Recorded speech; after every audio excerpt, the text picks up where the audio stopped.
Update में आप सभी का स्वागत है। मैं हूं आपके साथ नीरू शर्मा। अपडेट में आगे बढ़ने से पहले आइए नजर डालते हैं इस वक्त की प्रमुख सुर्खियों पर।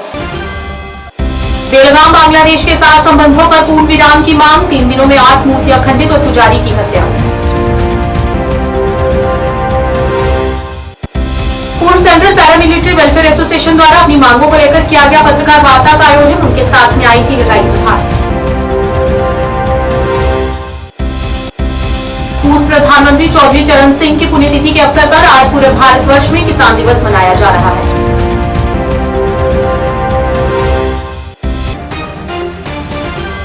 अब समाचार विस्तार से। शिवसेना जम्मू कश्मीर इकाई ने बांग्लादेश में हिंदुओं व धार्मिक स्थलों पर जारी हमलों पर केंद्र की मोदी सरकार से कड़ा संज्ञान लेते हुए बांग्लादेश के साथ संबंधों पर पूर्ण विराम जैसे कठोर कदम उठाने की मांग की है। पार्टी प्रदेश मध्यवर्ती कार्यालय में आयोजित एक कार्यक्रम में प्रदेश प्रमुख मनीष साहनी ने कहा कि बांग्लादेश में हिंदुओं व धार्मिक स्थलों पर हमले का नाम नहीं ले रहे हैं। पिछले 3 दिनों में मंदिरों पर तोड़फोड़, मूर्तियां खंडित करने के साथ दिनाजपुर जिले के कासिमपुरा इलाके में कट्टरपंथियों ने एक पुजारी की हत्या भी कर दी है। इसके अलावा मेमन सिंह और दिनाजपुर में 3 मंदिरों पर हमला कर 8 मूर्तियों को तोड़ दिया है। आज की हमारी पत्रकार वार्ता जो है वो बांग्लादेश को लेकर है, जिसकी हरकतें लगातार जो है वो बेलगाम होती जा रही है। पिछले कुछ महीनों से लगातार वहाँ हिंदुओं पर, हमारे धार्मिक स्थलों को जो है वो निशाना बनाया जाता रहा। हाल ही के अंदर लोकसभा के अंदर भी केंद्र सरकार के आंकड़े हैं कि 2024 मात्र 1 साल में 8 दिसंबर तक जो है 2200 हमले हुए हैं बांग्लादेश के अंदर हिंदुओं पर और अल्पसंख्यक समुदाय के ऊपर। देखिए, हमारी सबसे पहले तो केंद्र की मोदी सरकार से जो लगातार हिंदुओं के हितैषी होने का दावा करती है, उनसे हमारी मांग है कि इन हमलों पर कड़ा संज्ञान लिया जाए। देखिए, बांग्लादेश के साथ कठोरता के साथ जो है वो निपटा जाए। अब बातचीत से मसले जो है वो हल होने वाले नहीं है। हमारी मांग है कि प्रधानमंत्री नरेंद्र मोदी जी, केंद्र की एनडीए सरकार बांग्लादेश के साथ हम तमाम अपने राजनीतिक संबंध, कूटनैतिक संबंध, दोस्ताना संबंध, खेल संबंधों पर जो है पूर्ण विराम लगाएं, तब तक जब तक जो है वहां हिंदुओं की सुरक्षा जो है सुनिश्चित नहीं की जाती। पूर्व सेंट्रल पैरामिलिट्री वेलफेयर एसोसिएशन द्वारा आज महासचिव दर्शन कुमार चौहान के नेतृत्व में पत्रकार वार्ता का आयोजन किया गया। अपने संबोधन में उन्होंने कहा कि भारत सरकार पैरामिलिट्री फोर्सेस के साथ अनदेखी कर रही है। उन्हें कोई भी सहूलियत जो अन्य दलों को दी जाती है, उन्हें उनसे वंचित रखा गया है। उन्होंने कहा कि उनकी पेंशन भी नाम मात्र ही है और बताया कि वे अपनी समस्याओं को लेकर कई वरिष्ठ लोगों के पास भी गए, लेकिन किसी ने भी उनके हित के बारे में सदन में इस बात को नहीं उठाया है। इस मौके पर उन्होंने संबंधित अन्य भी कई मुद्दों पर रोष प्रकट किया। Local MP, PMO ministers, local MLAs, इन लोगों ने, हमने इनके आगे बाज रिकमेंडेशन किया, मेमोरेंडम दिए, इनको रिक्वेस्ट किया, लेकिन आज तक इन्होंने मेडिकल के ऊपर कोई बातचीत नहीं किया, ना पार्लियामेंट के बीच बात उठाई, किसी मसले पर नहीं हमारी पैरामिलिट्री फोर्स की आज तक एक डिमांड नहीं पूरी हुई। हम local MLAs, PMO minister doctor Jitendra ji से और जुगल किशोर से भी हमने रिक्वेस्ट कर चुके हैं, लेकिन आज तक 11 साल के बीच इन्होंने पार्लियामेंट के बीच एक सेकंड नहीं पैरामिलिट्री फोर्स के बारे में बोला, जम्मू कश्मीर की जनता के बारे में कुछ नहीं बोला। हमारी समस्या, हमारे जो डीजी हैं पैरामिलिट्री फोर्सेस के, वो सिर्फ अपना बेनिफिट दो रहे हैं, लेकिन रिटायरियों के बारे में आज तक उन गवर्नमेंट के पास कोई नहीं, एक सवाल नहीं किया। ऐसे हमारे गृह मंत्री जी हैं, उनको हम गुहार लगाते हैं, लेकिन उन्होंने और ही कोई राग गाया हुआ है। उनको अपनी फोर्स के साथ कोई लेना देना नहीं है, कुछ नहीं लेना देना है। हमारी पेंशन देखो, जमीन समान का अंतर है। आर्मी को जो फैसिलिटी दे रहे हैं सब आर्मी को दे रहे हैं, डिफेंस फोर्सेस को दे रहे हैं, पैरामिलिट्री फोर्सेस को बैकफुट पे रखा हुआ है। बीएसएफ बॉर्डर पे मर रही है, 24 घंटे 24 आवर्स ड्यूटी कर रही है। सीआरपी टर्नल ड्यूटी है, जहां इंसर्जेंसी, जहां मिलिटेंसी है नॉर्थ ईस्ट जम्मू कश्मीर में और छत्तीसगढ़ के अंदर, और सबसे ज्यादा कैजुअलिटी किसकी है? पैरामिलिट्री फोर्सेस की है। और इसके पर केंद्र सरकार ने बिल्कुल सोई हुई है, कोई ध्यान नहीं, कोई कुछ नहीं। हमारे होम मिनिस्टर का इस पे पर कोई पैरामिलिट्री फोर्स से कोई ध्यान नहीं है। जो भी फैसिलिटी है सारी डिफेंस फोर्सेस को दे रहे हैं। पेंशन देखो आप, कहीं भी गैप देखो, एक ओआर से लेके एक इंस्पेक्टर तक, अफसर तक 40-40 हजार रुपए का गैप है। लानत है इस सरकार की, जो एक इनकी रक्षा करती है, इनके बच्चों की, इनके परिवार की रक्षा करती पैरामिलिट्री फोर्सेस। इनके हिंदुस्तान की 140 करोड़ जनता एक घर के अंदर सोती है और बच्चे इनके बॉर्डर पे जो इनकी रक्षा करते हैं, भाई कोई घुसपैठिया हमारे हिंदुस्तान में नहीं घुस जाए। और ये जो सरकार जो भी फैसिलिटी है डिफेंस फोर्सेस को दो, मेडिकल फैसिलिटी उसको दो, पेंशन उसकी बढ़ाओ, वन रैंक वन पेंशन और आरओपी 3 सिर्फ डिफेंस फोर्सेस को दिया है, पैरामिलिट्री फोर्सेस को नहीं दिया। मैं कहता हूं जो ऐसा निकम्मा होम मिनिस्टर देखा हमने हिंदुस्तान के बीच, आज तक नहीं ऐसे होम मिनिस्टर बहुत आए हैं, लेकिन नहीं कोई फैसिलिटी नहीं आज तक इसने, जबकि जिस सरकार बनी हुई है पैरामिलिट्री फोर्सेस को बिल्कुल खुडे लाइन लगा के रख दिया है। पूर्व प्रधानमंत्री चौधरी चरण सिंह की पुण्यतिथि के अवसर पर राष्ट्रीय किसान दिवस आज संगठित निदेशालय कृषि उत्पादन और किसान कल्याण जम्मू एएसरीम कृषि निदेशक जम्मू की उपस्थिति में तालाब तिल्लो में आयोजित किया गया, जिसमें किसानों को और अधिक विकसित करने पर ध्यान दिया गया। और इस दिन को मनाने का मकसद किसानों की कारकर्दगी को याद करना है। उसको दोबारा खींचने में, अट्रैक्ट करने में भी हम काफी हद तक कामयाब हुए हैं। जो ये प्रोजेक्ट हमें कितनी मुश्किल फेस करनी पड़ रही है कि बड़ी देर से हमें बारिश का जो है वो यहाँ पे दिखाई नहीं दे रहा कि बारिश नहीं हो पा रही। तो ये जो किसानों के प्रैक्टिकल, लेकिन ये इतने ग्लोबल स्तर पे ये सरकार पूरे प्रयास में है। इसके साथ साथ उन्होंने ITS की बात की। ITS एक नया कंसेप्ट, नया भी पुराना कंसेप्ट ही है, Indian knowledge system. Indian knowledge system में जिस तरह से हम पुराने ढंग से खेती करते थे, उन ट्रेडिशनल प्रैक्टिसेस और उन ट्रेडिशनल नॉलेज को, जिसमें नेचुरल फार्मिंग, ऑर्गेनिक फार्मिंग, या आप रोज देखते हैं उस पर बहुत स्ट्रेस आ रहा है। तो वो यही वजह है कि जो किसान, जो खास करके मार्जिनल और छोटा किसान है, वो उसके पास अभी एक्सेस इतनी नहीं है कि वो हर हमारी स्कीम का फायदा ले सके। हालांकि सरकार का पूरा प्रयास है, जैसे HADD का हमारा प्रोजेक्ट चल रहा है, उसमें भी फोकस जो है वो उन किसानों को बेटर करने के लिए हमने सरकार की तरफ से ये प्रयास किया गया। लेकिन उसके बावजूद जो नए नए हमारे चैलेंजेस हैं उनको हमें फेस करना पड़ रहा है, हर किसान को उनको फेस करना पड़ रहा है। उसमें जैसे मैंने बताया आपको कि क्लाइमेट चेंज के साथ साथ फेयर प्राइसिंग कि किसान। देखिए आज किसान दिवस है, नेशनल किसान दिवस, जो कि सारे भारतवर्ष में मनाया जाता है। और ये इसकी जो तिथि है जो 23 दिसंबर फिक्स की गई है, वो हमारे जो 5वें प्रधानमंत्री थे चौधरी चरण सिंह जी, जो एक बहुत बड़े किसान नेता से, उनकी जन्म तिथि के अवसर पर ये मनाया जाता है। ये एक प्रयास है कि जो किसानों की जो कारकर्दगी है पूरे हमारे देश के लिए, उसको याद करने का और एक संकल्प लेने का कि आगे कैसे हम अपने किसानों को और विकसित करें, उनको टेक्नोलॉजी में लाएं और उनके लिए जो नए नए जो स्कीम्स है सरकार की, भारत सरकार की, JKUT सरकार की, उनको उनकी जानकारी दें और किसी तरीके से उनकी जो पैदावार है और उनकी जो फार्म इनकम है उसको बढ़ाया जाए, चाहे वो ऑन फार्म एक्टिविटी से हो या ऑफ फार्म एक्टिविटी में। तो उसके लिए आज ये दिन मनाया जाता है और एक संकल्प लिया जाता है कि हमने अपने किसानों की बेरोजगारी के लिए निरंतर काम करना है। सर अभी देखिए एग्रीकल्चर एक एवरलास्टिंग इंटरवेंशन है कि उसमें जितनी हम तरक्की करते जाएंगे उतनी ये आगे और ज़रूरत पड़ती जाएगी। जैसे कि मैं आपको बता दूं कि जो अभी तक हमने जो वैरायटीज़ थी, जो अपने फसलों की किस्में जिसको हम बोलते हैं, बनकियां बोलते हैं, उनमें काफ़ी सुधार ला चुके हैं। जैसे कि उनमें यील्ड पोटेंशियल मैक्सिमम आ चुका है, उसके अलावा उनमें डिजीज़ रेजिस्टेंट के ट्रेड्स भी डाल दिए गए हैं और उसके अलावा तीसरे स्टेप पे बायो फोर्टिफाइड वैरायटीज़ भी आ चुकी हैं, जो कि उनका हम आटा या उसके खाने से जो हमारे को जिंक आयरन की डेफिशिएंसी, तो उस क्षेत्र में काफ़ी काम हो चुका है। लेकिन अभी काफ़ी काम ऑफ फार्म एक्टिविटीज़ के लिए भी करना ज़रूरी है। जैसे कि हमने अगर संकल्प लिया है कि किसानों की आय बढ़ानी है, तो ऑन फार्म से उतनी आय नहीं बढ़ सकती जबकि ऑफ फार्म एक्टिविटीज़ को जब ना जोड़ा जाए।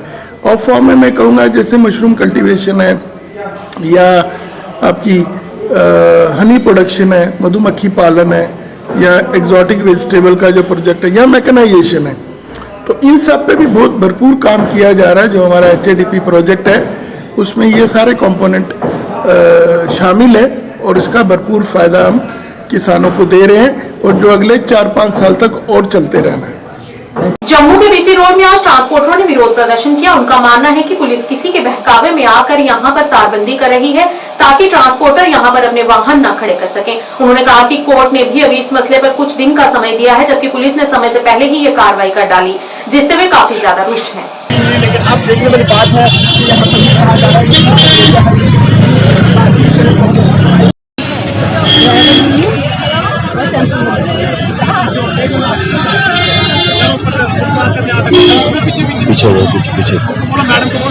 पिटीशन में उसने कोर्ट को ये बोला है कि अगर ये काम कर रहे हैं तो हमें भी कोई स्पेस दी जाए।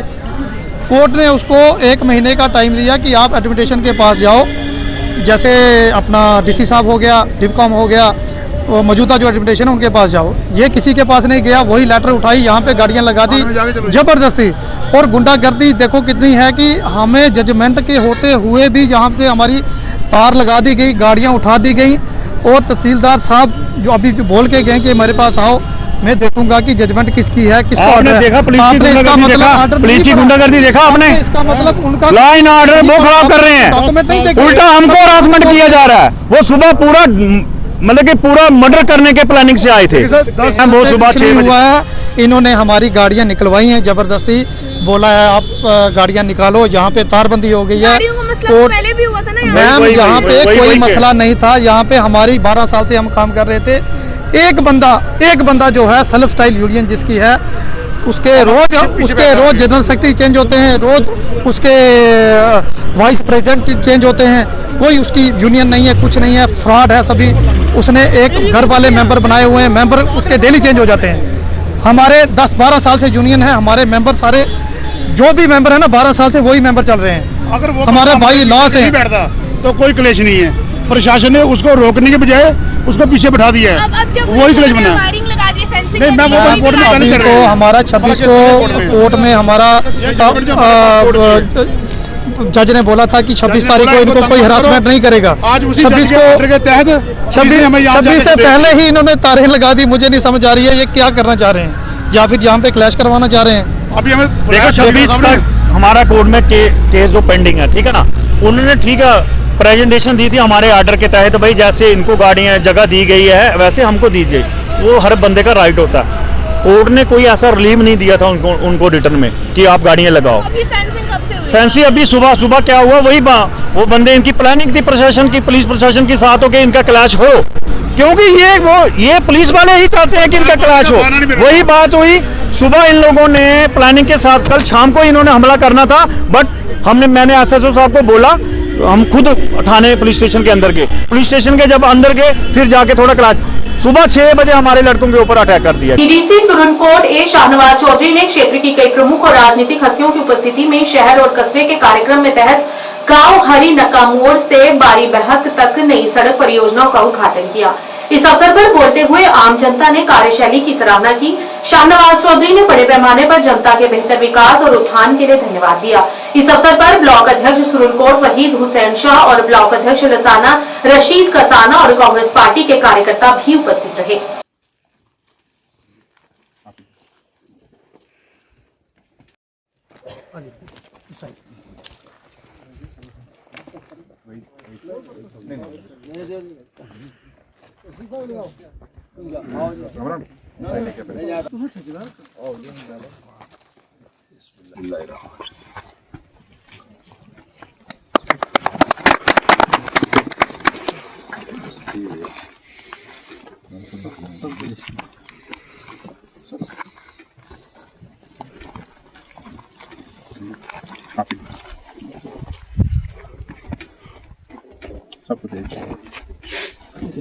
जहाँ यहाँ पे आके चौधरी शाहनवाज साहब ने जो इनॉग्रेशन की है, मैं हाड़ी की तमाम आवाम की तरफ से चौधरी साहब का शुक्रिया अदा करता हूँ और मुबारकबाद पेश करता हूँ।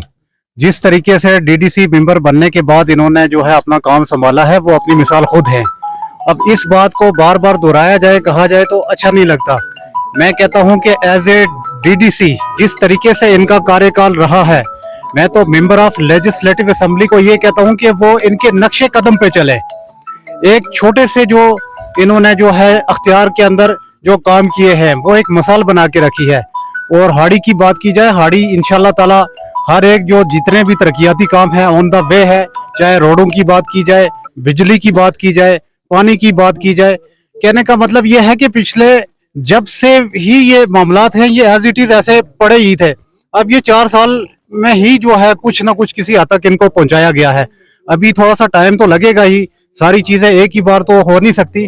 बहरहाल हमें यकीन है कि धीरे धीरे जिस तरीके से जो है हमारा काम शुरू है और शाहनवाज साहब ने जो अपनी जो जिम्मेदारी संभाली है उस तरीके से हमें यकीन है कि इंशाल्लाह ताला वो दिन भी दूर नहीं है कि हमारा गांव भी एक अपनी मिसाल जो है वो खुद बनेगा। नया सुरन कोट जिस तरीके से नारे लगाए गए थे वही बात मैं कर रहा हूँ। ये काम शुरुआत हुई है, मुझे बड़ी खुशी है क्योंकि फार फ्लंग एरिया है और एक अरसे से यहाँ सड़क की मांग थी, लोग बहुत परेशान थे। तो ये सिटी टाउन में मैंने 2 टेंडर्स जो है वो करवाई, काम शुरू हो गया है। एक इसके बाद होगा तो ये 2 किलोमीटर में कंप्लीट जो है वो ब्लैक टॉपिंग का काम होगा। और इसके अलावा जो है ये गरंग चौधरी टू इस्लामाबाद जो है वो नबार्ड में सड़क का काम जल्दी शुरू होगा। 3 किलोमीटर का वो है, 2 किलोमीटर स्टेज इस तरह पूरा होगा तो ये 5 किलोमीटर जो है कंप्लीट गरंग चौधरी से लेके जो है इस्लामाबाद तक की सड़क होगा। ये मेरी प्रायोरिटी थी और पिछले 4 साल में एज डीडीसी जो कमिटमेंट थी लोगों से, वो तकरीबन 20 से ज्यादा प्रोजेक्ट जो है वो सड़कों के कंप्लीट हुए, कुछ सड़कों के प्रोजेक्ट चल रहे हैं। तो मैंने अल्हम्दुलिल्लाह जो लोगों के साथ कमिटमेंट की थी, जो मेरी जिम्मेदारी थी वो मैंने निभाई है। और अल्हम्दुलिल्लाह मैं ये कह सकता हूँ कि पिछले 4 साल में जितने सड़कों के प्रोजेक्ट और उसके अलावा जितने प्रोजेक्ट हुए हैं वो पिछले 30-40 साल में ना हुए हैं और ना कभी होंगे। देखिए बहुत बुरा हाल था पूरे डिस्ट्रिक्ट पुंछ में, खास तौर पे सुरन कोट में सबसे वर्स्ट रोड्स इंफ्रास्ट्रक्चर पूरे जम्मू कश्मीर में था। सड़कें थी नहीं और जो थी वो ट्रैक्टर रोड्स और सड़कें बहुत बदतर से बदतर आ रही थी। एक बार फिर हुआ जेकेसी न्यूज का असर। कुछ दिन पहले लोगों की शिकायतों को अपने चैनल के माध्यम से विभाग के संज्ञान में लाने का प्रयास किया गया था, जिसके प्रभाव से मोहम्मदपुर से कोटली मियां फतेह 3 किलोमीटर तक ब्लैक टॉप का कार्य शुरू हो गया है, जिससे स्थानीय लोग बेहद खुश हैं और उन्होंने विभाग के साथ साथ मीडिया का भी शुक्रिया अदा किया है, जिनके लगातार प्रयासों से ये काम शुरू हो पाया है। रोड ना मतलब मूहपुर ना नहर तो लैके मूहपुर तो लैके मियां कोटली मियां फतेह तक है ये रोड बनया। ये रोड बनाने का मती गई हिम्मत की है, सब कुछ ज़्यादा हिम्मत की है कि मीडिया वाले जो कि अस बड़े बारी गए मीडिया वाले को, उन्होंने कई बार पहले भी प्रोग्राम किए और हूँ ना मीडिया का नवार्ड का बहुत बहुत धन्यवाद करते हैं। बड़ा का सोहना रोड बनया और सारी दुनिया बड़ी खुश है। सर मैं बिश्नाह सिकंदरपुर का रहने वाला, मैं शाम सिंह चारक। जड़ा सारा रोड है ये कोटली मियां फतेह को लिखी है तो मैं मूहपुर मोड़ तक रहा और इस रोड की बड़ी बैड कंडीशन ही। जो मीडिया ने सानू इत्थों का AC न्यूज़ जो इन्हें सारा इतना ग्रां खबर ली और अच्छे तरीके इन्हें न्यूज़ लाई है साड़ी तो सारे रोड की जी कंडीशन सरकार तक पहुँचाई और सरकार ने जोड़ा अज की डेट में सानू तोहफा दिता है, नवे साल पर तोहफा दिता है कि इत्थों का रोड जोड़ा बड़ा डबल लेन करिए और सानू कोटली तक और महमूदपुर तक सानू मिलाया और अज की डेट में जो गड्डियाँ जा रही तो बड़े अच्छे तरीके जा रही और सारे रोड का जोड़ा अच्छी कंडीशन हुई है। जोड़े लुक पाने वाले ने और जोड़े डिपार्टमेंट के लोग ने इन्हें भी बड़े अच्छे तरीके मेहनत करिए, कोई खप्पा नहीं छड़िया, कोई गीटी नहीं बिच गंदी आउन दी, कोल खड़ोइए सारा इन्हें काम करवाया और इनका बड़ा बड़ा शुक्रिया अदा करना, खास करिए मीडिया का। फिर मैं दोबारा शुक्रिया अदा करना कि इन्हें बड़े अच्छे तरीके और साड़ी आवाज़ जी है सरकार तक पहुँचाई है और सानू अज सरकार कन्नै मिलाई है और सारा जोड़ा सारा हिसाब किताब जोड़ा सैट किया। न्यूज अपडेट के आज के इस अंक में इतना ही। नया अंक लेकर फिर हाजिर होंगे, तब तक के लिए दीजिए इजाजत। नमस्कार।